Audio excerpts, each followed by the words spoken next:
أعوذ بالله من الشيطان الرجيم بسم الله الرحمن الرحيم کہ اے معاذ تمہیں یہ نہیں معلوم کہ جہنم میں لوگوں کو اٹھا اٹھا کر منہ کے بل انہیں جہنم میں جھونک دیا جائے گا، انہیں جہنم میں جھونک دیا جائے گا، انہیں جہنم میں دے مارا جائے گا، صرف اس وجہ سے اگر آپ نے اسے ٹھیک سے استعمال نہیں کیا، دوسروں کو نقصان پہنچانے سے پہلے خود آپ کو نقصان پہنچا لو گے۔ اتنے اختلافات دین کو لے کر آپ دیکھیں گے، دین کو لے کر آپ اتنے مختلف آراء، مختلف اختلافات دیکھیں گے۔ اس کی وجہ یہ ہے کہ ان لوگوں نے اس میں کلام کر دیا جو علم نہیں رکھتے، جو جانتے نہیں، انہوں نے گفتگو کر ڈالی تو مسئلہ اور پیچیدہ ہو گیا۔ تو آدمی زبان کو لگام دے، سوچے سمجھے اور پھر گفتگو کرے تاکہ امت کی پریشانیاں ختم ہو جائیں۔ یہ عقیدہ رکھتے ہیں کہ ہر لفظ کو نوٹ کیا جاتا ہے اور ہر لفظ کے تعلق سے پوچھا جائے گا۔ ان الحمد للہ نحمده ونستعینه ونستغفره ونعوذ بالله من شرور انفسنا ومن سيئات اعمالنا من يهده الله فلا مضل له ومن يضلل فلا هادي له واشهد ان لا اله الا الله وحده لا شريك له واشهد ان محمدا عبده ورسوله يا أيها الذين آمنوا اتقوا الله حق تقاته ولا تموتن إلا وأنتم مسلمون يا أيها الناس اتقوا ربكم الذي خلقكم من نفس واحدة خلق منها زوجها وبث منهما رجالا كثيرا ونساء واتقوا الله الذي تساءلون به والأرحام إن الله كان عليكم رقيبا يا أيها الذين آمنوا اتقوا الله وقولوا قولا سديدا يصلح لكم أعمالكم ويغفر لكم ذنوبكم ومن يطع الله ورسوله فقد فاز فوزا عظيما أما بعد فإن خير الحديث كتاب الله وخير الهدي هدي محمد صلى الله عليه وسلم وشر الأمور محدثاتها وكل محدثة بدعة وكل بدعة ضلالة وفي رواية وكل ضلالة في النار فأعوذ بالله السميع العليم من الشيطان الرجيم إذ يتلقى المتلقيان عن اليمين وعن الشمال قعيد وما يلفظ من قول إلا لديه رقيب عتيد وقال عليه الصلاة والسلام من كان يؤمن بالله واليوم الآخر فليقل خيرا أو ليصمت صدق الله ورسوله صلى الله عليه وسلم۔ تمام قسم کی تعریفیں، وہ بڑائی، وہ بزرگی اللہ رب العزت کے لیے ہے جو ہمارا حقیقی مالک ہے، حقیقی خالق ہے، حقیقی مدبر ہے۔ لاکھوں کروڑوں درود و سلام ہو محمد رسول اللہ صلی اللہ علیہ وسلم پر، جنہیں اللہ تعالیٰ نے سارے کائنات کے لیے رحمت بنا کر مبعوث کیا۔ میں اللہ رب العزت کی بارگاہ میں دعا کرتا ہوں کہ اللہ تعالیٰ جس طرح ہمیں اس مبارک مجلس میں جمع کیا ہے اسی طرح ہمیں جنت الفردوس میں جمع کریں، آمین یا رب العالمین۔ ایک مشہور صحابی ہیں جن کا نام ہے مصطح بن اساسہ۔ یہ مکے میں اسلام قبول کرتے ہیں اور مدینے میں 34 ہجری میں ان کی وفات ہوتی ہے۔ یہ ابو بکر صدیق رضی اللہ عنہ کے خالہ زاد بھائی تھے۔ ان کی زندگی ہمارے لیے ایک انتہائی زبردست درس دیتی ہے اور انتہائی عبرتناک ہے۔ انہوں نے جہاں اپنے آپ کو مومن ہونے کے بہت سارے ثبوت دیے، ان کی زندگی میں ایک ایسا بھی مسئلہ پیش آیا جس میں پڑھ کر پھنس کر انہیں یہاں تک کہ کوڑے کھانے پڑے۔ ہم سب جانتے ہیں کہ جب مدینے میں منافقین کی کثرت بہت زیادہ ہو گئی تو انہوں نے مختلف فتنے اور فسادات کو عام کیا۔ ان کے مختلف فتنے اور فسادات میں جہاں انہوں نے بہت ہی نمایاں حیثیت سے اپنی کارکردگی دکھائی، وہ واقعہ تھا واقعہ افک کا۔ اس واقعے کے اندر جو لگ بھگ 7 ہجری میں پیش آیا، اس واقعے کے اندر منافقین نے آن جناب محمد رسول اللہ صلی اللہ علیہ وسلم کے دامن میں کیچڑ اچھالنے کی کوشش کی۔ آپ صلی اللہ علیہ وسلم کی چہیتی بیوی ام المؤمنین عائشہ رضی اللہ عنہا کے دامن میں کیچڑ اچھالنے کی کوشش کی۔ ان لوگوں نے مختلف قسم کے باتیں کی اور یہاں تک کہہ دیا کہ نعوذ باللہ وہ کچھ ہو گیا جو ہونا نہیں چاہیے۔ اب آپ صلی اللہ علیہ وسلم تک جب یہ بات پہنچی تو آپ صلی اللہ علیہ وسلم کے پاس کوئی وحی نہیں آئی تھی، اس لیے آپ صلی اللہ علیہ وسلم خاموشی اختیار کر لیتے ہیں۔ 40 دن کا عرصہ گزر جاتا ہے، اس کے بعد اللہ سبحانہ وتعالی سورہ نور کی شروع کی 10 آیتیں نازل کرتا ہے، جس میں اللہ سبحانہ وتعالی نے ام المؤمنین عائشہ رضی اللہ عنہا کی برات نازل کی، اور اس میں بتا دیا کہ مائی عائشہ انتہائی بری ہیں، وہ ان تہمتوں سے کافی دور ہیں۔ اس کے بعد اللہ سبحانہ وتعالی نے مومنین کو ڈانٹا، مومنین کو کہا کہ جب ایسی باتیں ہو رہی تھی تو تم لوگوں نے یہ کیوں نہیں کہا کہ سبحان اللہ، اللہ کی ذات پاک ہے، یہ کیسے ممکن ہے؟ تم لوگوں نے یہ کیوں نہیں کہا کہ اللہ کی ذات پاک ہے اور ہم ان چیزوں کے تعلق سے نہیں جانتے؟ لیکن تم میں سے بعض لوگ ہیں جنہوں نے بڑھ چڑھ کر حصہ لیا اور اس برائی کو دور دور تک پہنچایا۔ اور اس کے بعد اللہ نے کہا ان الذین یحبون الفاحشۃ ان تشیع فی الذین آمنوا، جو لوگ مومنین کے درمیان فحش اور گندی باتوں کو پھیلانا چاہتے ہیں، اللہ سبحانہ وتعالیٰ کے یہاں ان کے لیے دردناک عذاب ہے۔ تو اس واقعے کے بعد آپ صلی اللہ علیہ وسلم نے منافقین کو چھوڑ دیا۔ حالانکہ صحابہ نے توقع کیا کہ منافقین کو اللہ کے رسول صلی اللہ علیہ وسلم پکڑیں گے، انہیں سزائیں دیں گے، لیکن آپ صلی اللہ علیہ وسلم نے منافقین کے ساتھ عفو و درگزری کا معاملہ کیا، کیونکہ چاہتے تھے کہ قیامت کے دن انہیں اصل پکڑ ہو، اصل مؤاخذہ قیامت کے دن ہو۔ لیکن آپ صلی اللہ علیہ وسلم نے 3 صحابہ جو انتہائی زبردست اور اپنے ایمان کا ہر وقت ثبوت دینے والے، انہیں آپ صلی اللہ علیہ وسلم نے پکڑا اور ان کے پیٹھ میں کوڑے برسائے۔ ان میں سے ایک صحابی جن کا نام میں نے آپ کے سامنے بتایا، ان کا نام تھا مصطح بن اساسہ، جو بڑے بھولے بھالے صحابی تھے۔ جب ان کے پاس ایسے رومرز پہنچے، اشاعت پہنچی، تو انہوں نے بغیر سوچے سمجھے اپنی زبان کو چلا دیا، بغیر تحقیق کیے اپنی بات کو ان معاملات میں ڈال دیا۔ اس بات کی نشر و اشاعت میں انہوں نے بھی نمایاں حیثیت ادا کی، یہ بھی لوگوں کے پاس جاتے، ان چیزوں کو لے کر گفتگو کرتے۔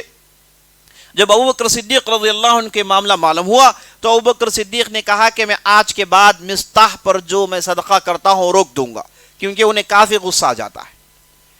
اب یہ واقعہ میں نے آپ کے سامنے مختصر اس لیے عرض کیا تاکہ میں آپ کو بتا دوں کہ مصطح بن اساسہ جو ایک بدری صحابی تھے، احد کی لڑائی میں ساتھ تھے، آپ صلی اللہ علیہ وسلم کی ہر لڑائی میں آگے تھے، داد شجاعت انہوں نے دی، سر بکف ہو کر لڑتے رہے، اپنے ایمان کا ثبوت ہر وقت ہر آن انہوں نے دیا۔ اتنے جلیل القدر صحابی، ان کی زندگی میں انتہائی آزمائش کا دور آتا ہے جب انہوں نے اپنی زبان کو غلط سے استعمال کیا، جب انہوں نے اپنی زبان کو لگام نہیں دیا، جب انہیں بغیر تحقیق کے انہوں نے گفتگو کرنا شروع کر ڈالی، تو اس لیے ان پر اتنی بڑی مصیبت عام پڑی کہ ان کے پیٹھ میں کوڑے برسائے گئے۔ تو ان کی زندگی سے ہمارے لیے عبرت یہ ہے کہ ہم اپنی زبان پر قابو رکھیں، اپنی زبان کو اپنے کنٹرول میں رکھیں۔ اسی لیے نبی صلی اللہ علیہ وسلم نے قرآن میں ارشاد فرمایا من کان یؤمن باللہ والیوم الآخر فلیقل خیرا او لیصمت، جو لوگ اللہ پر، اللہ کے قیامت پر، اللہ پر اور قیامت پر ایمان رکھتے ہیں، انہیں چاہیے کہ کہیں تو اچھا کہیں ورنہ خاموش رہیں، کہیں تو اچھا کہیں ورنہ خاموش رہیں، کیونکہ آدمی جب اپنی زبان شتر بے مہار کی طرح استعمال کریں، یعنی ایسا اونٹ جس پر کوئی لگام نہیں، کبھی ادھر چرتا ہے تو کبھی ادھر چرتا ہے تو کبھی ادھر چرتا ہے، کوئی اس پر قابو نہیں، اگر زبان کو ہم ایسے استعمال کریں گے تو انتہائی بدترین نقصانات ہم کو اٹھانے پڑیں گے۔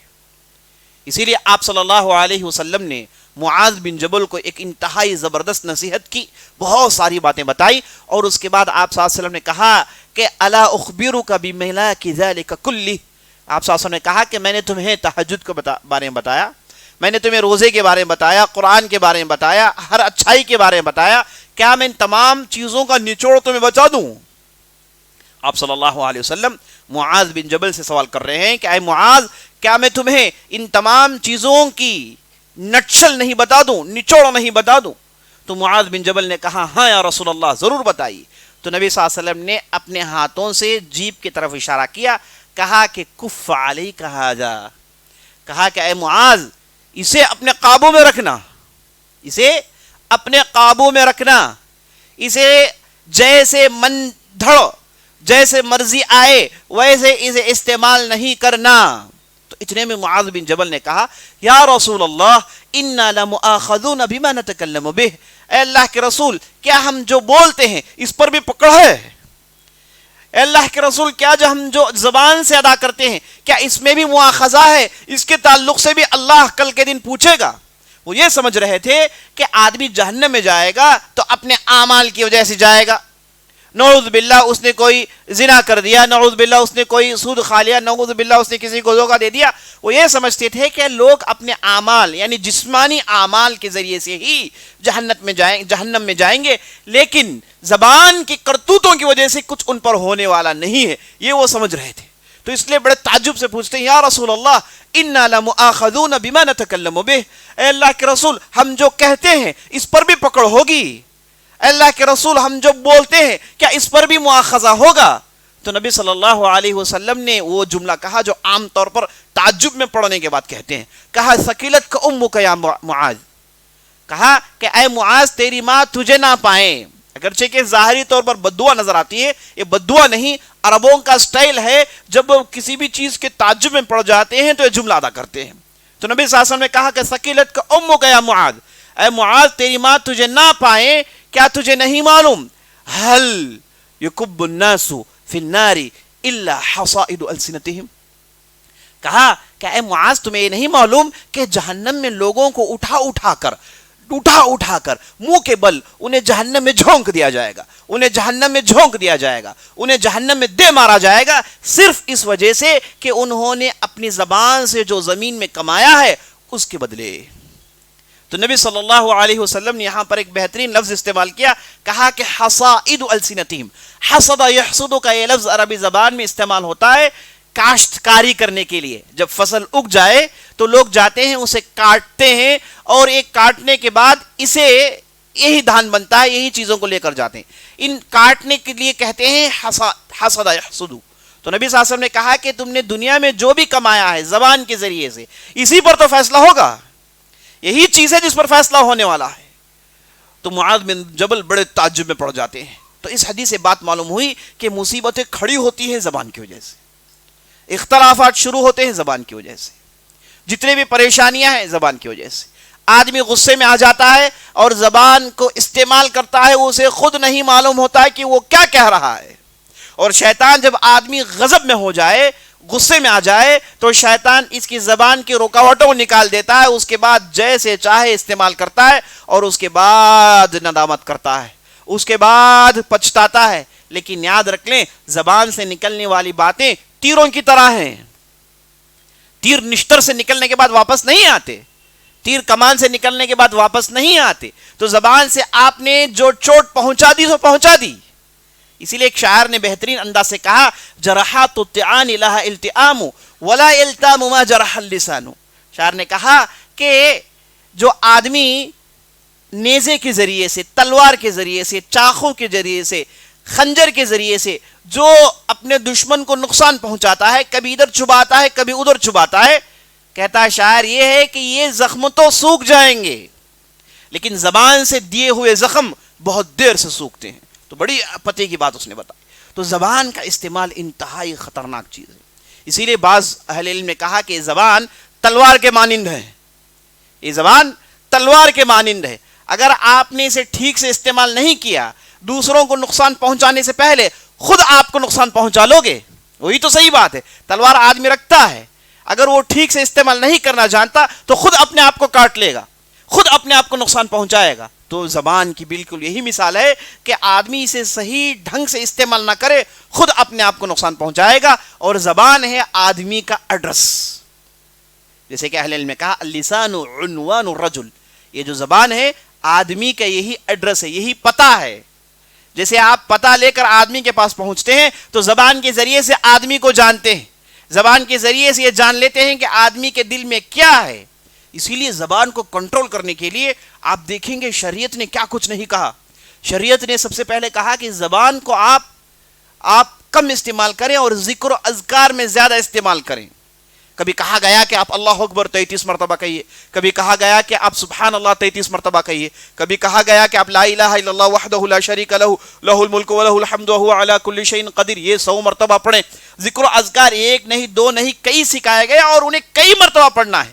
وجہ یہ ہے کہ آپ کی زبان یہ قابو میں آ جائے، یہ اللہ کے ذکر میں ڈوب جائے۔ جب اللہ کے ذکر میں ڈوب جاتی ہے زبان تو یہ محفوظ ہو جاتی ہے۔ اسی لیے ایک صحابی آ کر پوچھتے ہیں یا رسول اللہ ان شرائع الاسلام قد کثرت علینا اخبرنی بشیء اتشبث بہ، اے اللہ کے رسول شریعت کی تو بہت ساری باتیں ہیں، میں ٹھہرا جاہل آدمی، میری معلومات کم ہے، اے اللہ کے رسول مجھے ایسی باتیں بتائیے جسے میں کر لوں تو میرا بیڑا پار ہو جائے۔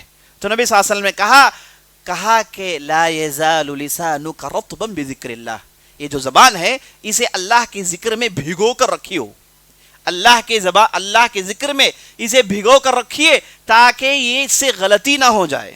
تو افسوس در افسوس آج ہمارے جتنی بھی پریشانیاں ہیں، گھریلو مسائل لے لیجیے آپ، یا پھر آپ کے دھندے کے مسائل لے لیجیے آپ کے بزنس کے مسائل لے لیجیے آپ، دوسرے مسائل لے لیجیے آپ، یہی بنیادی وجہ ہے کہ لوگ اسے بغیر سوچے سمجھے غیر ضروری استعمال کرتے ہیں۔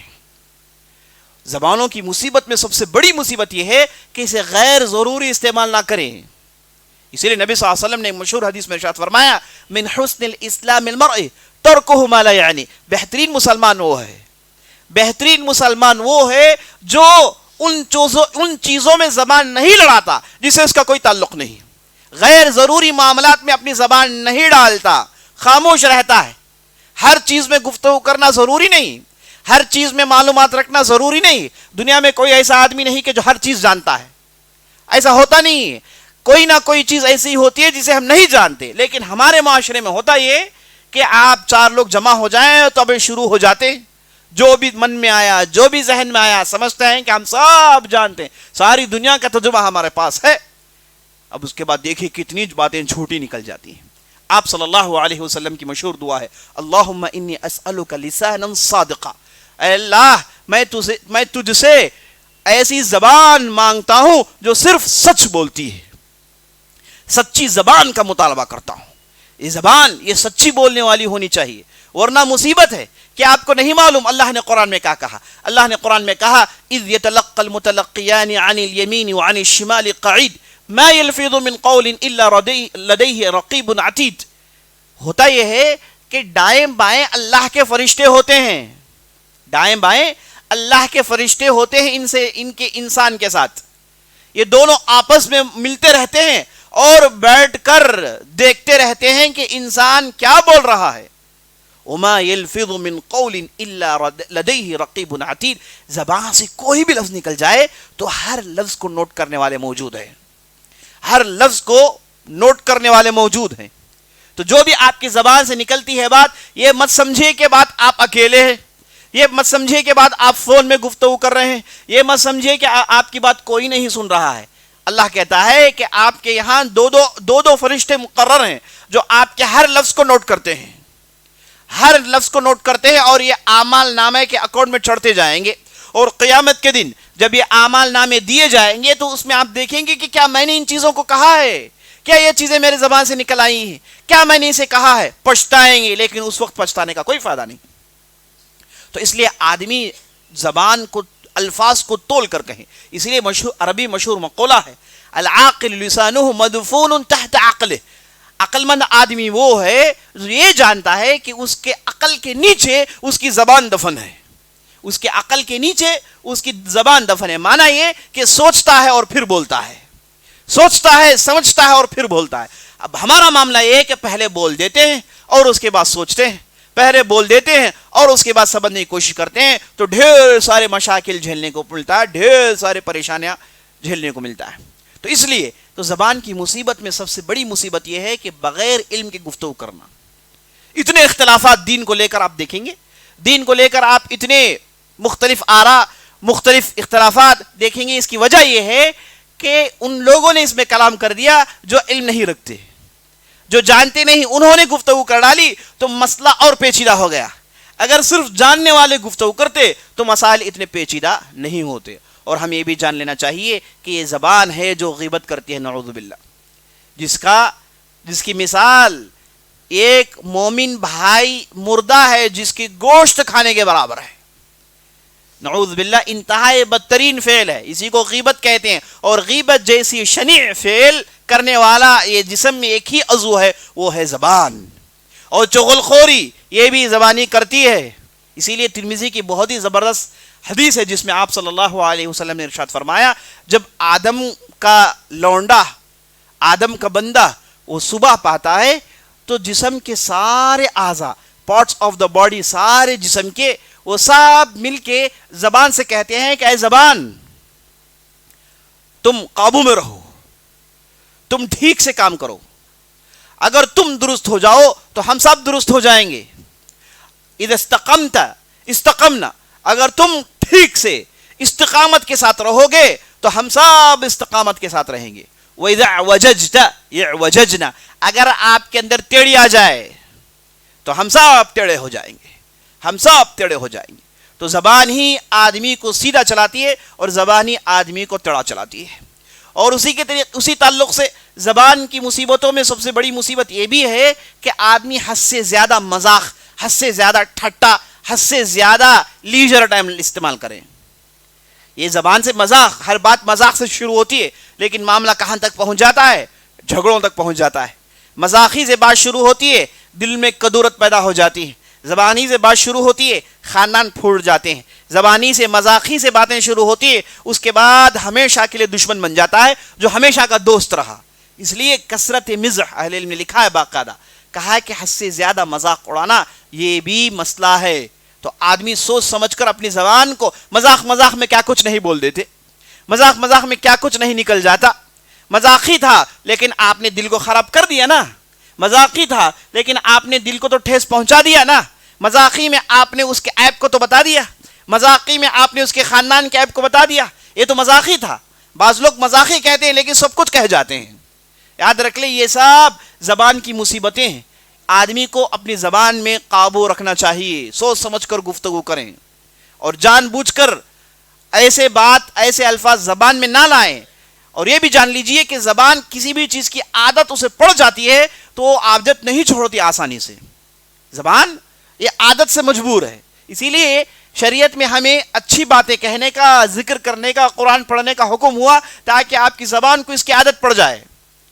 اگر اس کی عادت غلط پڑ جائے, بہت سارے ایسے ہیں وہ زبان کھولتے ہیں گالی نکلتی ہے, زبان کھولتے ہیں گالی نکلتی ہے, ان کے لیے پتہ ہی نہیں چلتا, کہتے ہیں کہ میں نے گالی کہاں دیا, آپ نے تو دے دی 3-4 گالیاں. کتنے ایسے لوگ ہیں وہ زبان کھولتے ہیں تو گالیاں چلتی رہتی ہیں, زبان ان کی شروعات گالی سے ہوتی ہے. یہ عادت ہے, عادت سے مجبور ہے. تو زبان کی بھی بدترین عادتیں ہوتی ہیں. تو آدمی زبان کو لگام دے, سوچے سمجھے اور پھر گفتگو کرے تاکہ امت کی پریشانیاں ختم ہو جائیں. اور جو لوگ علم نہیں رکھتے, علم ہونے کا دعویٰ کرتے ہیں اسی زبان کی وجہ سے, جاہلوں کو علماء سمجھ لیتے ہیں, کچھ بھی نہیں جانتے, جن کے سینے پیٹ سب الف سے خالی ہیں, انہیں دیکھ کر لوگ علماء سمجھ جاتے ہیں صرف اس وجہ سے کہ چرب زبانی ہے, زبان بڑی تیز چلتی ہے. تو لوگ سمجھتے ہیں کہ اچھا بولتا ہے تو اچھا عالم ہے. یاد رکھ لیں, اچھا بولنے والا اچھا عالم کو کوئی تعلق نہیں. جاہل سے جاہل آدمی بھی گھنٹوں تقریر کر سکتا ہے. علم اور بولنا یہ دونوں الگ چیزیں ہیں. ایسے ایسے بڑے علماء ہم جانتے ہیں جو بولنے پر قادر نہیں.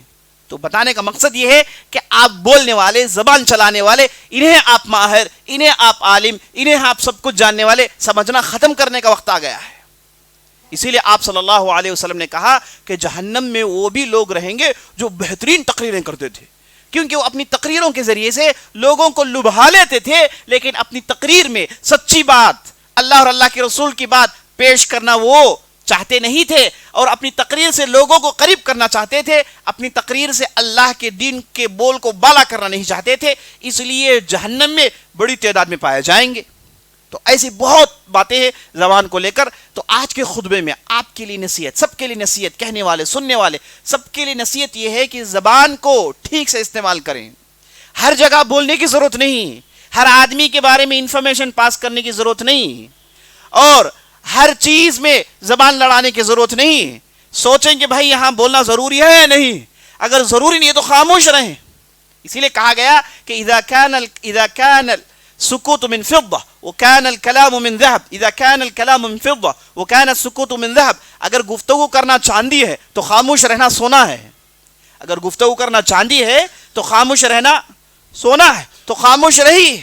آدمی اپنے آپ کو قابو میں رکھے گا، زبان کو اپنے لگان میں رکھے گا تو کتنے مسائل حل ہو جائیں گے، امت کی پریشانیاں ختم ہو جائیں گی. لیکن یہ چیز صرف وہ لوگ کر سکتے ہیں جن کے دل میں ایمان ہے، جو ان چیزوں کو بعض لوگ ہوتے ہیں انہیں کوئی معاملہ ہی نہیں، کہتے جاتے ہیں، انہیں کچھ بھی نہیں معلوم اور کچھ سمجھتے بھی نہیں ہے. اگر انہیں معلوم ہو جائے کہ ہر لفظ کو نوٹ کیا جا رہا ہے اور ہر لفظ کے تعلق سے پوچھا جائے گا. اللہ نے یہودیوں کے تعلق سے کہا سنکتب ما قالوا، ہم لکھ رہے ہیں ہر چیز جو کہہ رہے ہیں وہ ہم اسے لکھ رہے ہیں، اور قیامت کے دن پوچھیں گے ہر چیز، ہر بات، ہر چیز کے تعلق سے انہیں پوچھا جائے گا. تو مومن ہیں، مسلمان ہیں، تو ہمیں عقیدہ رکھتے ہیں کہ ہر لفظ کو نوٹ کیا جاتا ہے اور ہر لفظ کے تعلق سے پوچھا جائے گا. اقول قولی هذا واستغفر الله لي ولكم ولسائر المسلمين من كل ذنب وخطيئة فاستغفروه انه الغفور الرحيم.